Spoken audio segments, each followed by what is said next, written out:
ดีทุกคน Hello guys welcome to my channel again ทุกคนตอนนี้เนี่ยอยู่ที่สวนก็จะเป็นอย่างสวนพาร์คที่ว่าอยู่แถวท่าหลวงเนาะซึ่งวันนี้เป็นมื้อวันอาทิตย์ทุกคนเนกะใช้เวลามาย่างออกกำลังกายเนาะแต่ว่าก็ไม่ได้เป็นการออกกำลังกายอย่างที่ว่าเอาแท้เอามาก็เป็นการย่างลิ้นธรรมดาเนาะแล้วก็สิพาทุกคนมาย่างเพลินๆอยู่นี่เนาะแล้วก็อันนี้ก็ถือว่าเป็นคลิปทำอิฐสำหรับปี2023นี่เนาะที่ว่านี้ได้เริ่มถ่ายอีกครั้งเนาะก็มีคลิปที่ผ่านมาเนาะก็เป็นปีจบก็เป็นคลิปที่ว่าจบไทยเนาะสำหรับปี2022มื้อนี้ก็เป็นคลิปทำอิฐที่ว่าเริ่มสตาร์ทปี2023เอาที่ทุกคนก็ขออวยพรให้ทุกคนจงมีสุขภาพที่แข็งแรงเนาะมีการเงินที่หนาแน่นเนาะแล้วก็มีกำลังใจที่เข้มแข็งเนาะในการใช้ชีวิตขอให้ทุกคนจงมีความสุขในชีวิตเด้อคือว้าวทุกคนวันนี้ก็เป็นมื้อวันอาทิตย์ของเนก็สิมาใช้เวลาอยู่ในพาร์คแห่งนี้เนาะประมาณ2ชั่วโมงเนาะก็สิมีย่างลิ้นเนาะเพื่อว่าให้ร่างกายได้เคลื่อนไหวเพราะมื้อเช้านี้เนบ่ได้ออกกำลังกายทุกคนมีติดภารกิจน้อยนึงเนาะแล้วก็เลยแบบโอเคแพลนมาสิออกกำลังกายยามตอนแรงเอาแต่ก็บ่ได้เป็นการออกกำลังกายอย่างที่ว่าเอาแท้ว่านะก็เป็นกันย่างลิ้นเนาะแล้วก็คิดว่าสิย่างอ้อมวงเวียนนี้ประมาณ10รอบทุกคนแล้วก็สิมานั่งอ่านหนังสือเนาะประมาณ30 หน้านี่แหละที่ว่าตั้งป้าไว้บ่ฮู้ว่าสิไปฮอดบ่ก็ต้องให้มันฮอดเนาะแล้วก็สิจด journal เนาะแล้วก็คือการเขียนบันทึกแล้วจึงสิกลับบ้านเนาะก็เดี๋ยวเฮามาย่างน้ำกันทุกคนแล้วก็เฮามาเว้ารวมกันนะว่าทุกคนเป็นอะไรเนาะในปีใหม่นี้เนาะ Today is my plans I will spend time in here about 2 hours and I will walk around here 10 rounds and then I will reading book and I will end with my journals okay let's go come with me ทุกคนแต่ว่าก่อนสิไปย่างเดี๋ยวสิให้มาเบิ่งเอาท์ฟิตมื้อนี้เนาะมื้อนี้ชุดนี้มาเดี๋ยวแต่งต้องนะโอเคเย็นokay guys let's see my outfit today okay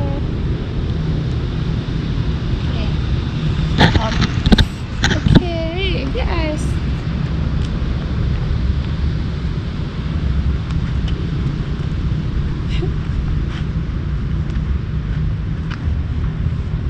okay let's walking together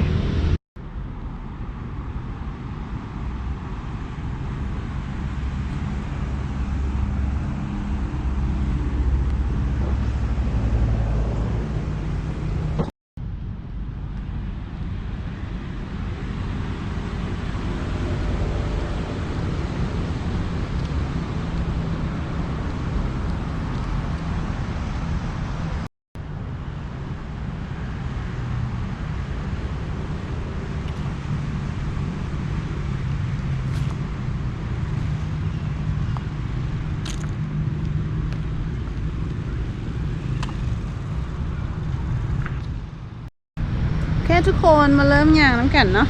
ตอนนี้ก็เป็นแบบแดดช่วงแรงๆเนาะประมาณ4 โมง now it's like 4 p.m.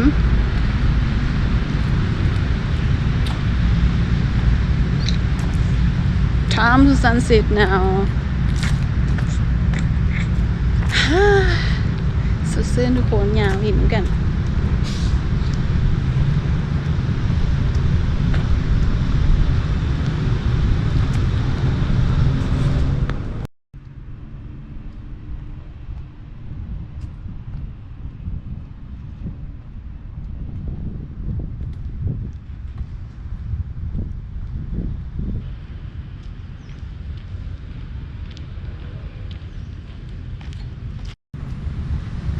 อันนี้ก็เป็นฮอบทับอิฐในการย่างทุกคนก็ที่ย่างลิ้นภายในสวนเนาะปกติอยู่ในโซนเอาของท่าหลวงก็จะมี2 โซน 3 โซนหลายเลยทุกคนสามารถย่างได้หลายบอล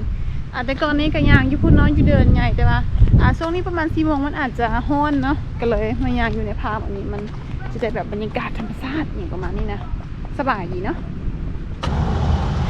กำลังย่างอยู่ทุกคนอันนี้ก็เป็นฮอบทับอิฐเนาะที่ย่างอ้อมไปอ้อมมาแบบนี้แหละแต่ว่าบรรยากาศในการย่างในสวนมันก็ได้อีกฟีลนึงเนาะได้ความสุดซื่อได้เห็นธรรมชาติสีเขียวแบบต้นไม้อ้อมรอบนี่นะทุกคนนี่ก็เปลี่ยนโซนย่างตลอดเนาะเพื่อว่าให้มันแบบให้เฮาเพลิดเพลินและกันย่างได้หลายขึ้นนะ คือแบบวันอาทิตย์นี้ก็มีหลายอย่างที่ต้องเห็นเนาะบางที่ก็เฮ็ดกิจกรรมแบบรูทีนแบบนี้ในช่วงตอนเช้าแต่ว่าหาบ่ทันเนาะนี่ก็มาช่วงแรงแบบนี้นี่ก็ได้ครบ1รอบแล้วทุกคนเดี๋ยวในสิขอยางอ้อมรอบจนให้มันได้ครบ10รอบเดี๋ยวในสิกลับมาเจอกับทุกคนใหม่เด้อ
คนตอนนี้แม่นเนสำหรับการย่าง10รอบเป็นที่เยี่ยมห้อยเนาะตอนนี้นี้กำลังซ่องหาบอลนางเพื่อวักสิอ่านหนังสือทุกคนแล้วก็สิเขียน journal เนาะกะในใช้เวลาย่างทั้งหมดเป็น10รอบประมาณ35นาทีทุกคนตอนนี้กำลังสิค่ำแล้วเนาะบรรยากาศอ้อมๆแถวนี้กะสิซ่องหาบอลนางก่อนนะทุกคนเลือกสวยนี่โอเคแต่เราบรรยากาศดีสุดๆทุกคนแบบรู้สึกแบบแฮปปี้ซันเดย์ขนาดโอเค guys I just finished my walking around here 10 rounds but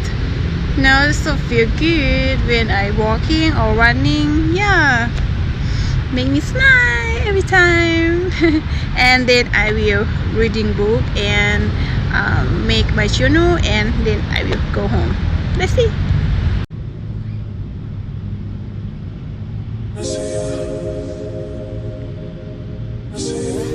Really take this feeling, I see it.